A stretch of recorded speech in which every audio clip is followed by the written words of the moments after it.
ఉంటాడు యముడు. ఈ గాలోనే నాకు సరైన మొగుడు.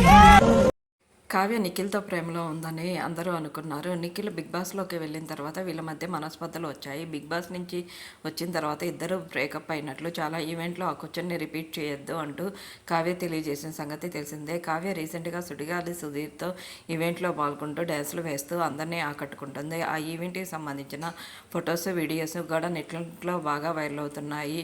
క్యూట్ కపుల్స్ అంటూ కూడా ఫ్యాన్స్ ఫిదా అవుతున్నారు. రీసెంట్గా సంక్రాంతి ఈవెంట్లో వీడే నా మొగుడు గాలోడైన అంటూ కొన్ని కవితలు రాసింది. ఆ కవితలన్నీ కూడా ఇతనే నా భర్త అనే మీనింగ్తో రాసింది. అక్కడ ఉన్న వాళ్ళంతా చప్పట్లు కొడుతూ క్యూట్ కపుల్స్ అంటూ కామెంట్స్ పెడుతున్నారు. ప్రస్తుతం వీళ్ళిద్దరు ప్రేమలో ఉంటేనే ఇలా రాయగలుగుతారు, లేకపోతే పబ్లిక్లో ఇలా ఎందుకు మాట్లాడతారు అంటూ ఫ్యాన్స్ కూడా కామెంట్స్ పెడుతూ మీరు ఎప్పుడు ఇలాగే హ్యాపీగా ఉండాలి, జంట బాగుంది అంటూ ఎప్పుడు పెళ్లి చేసుకుంటారు అంటూ కామెంట్స్ పెడుతున్నారు. ప్రస్తుతం ఆ ఫొటోస్ని అడార్మల్ మూమెంట్స్ని ఈ వీడియోలో చూసాను.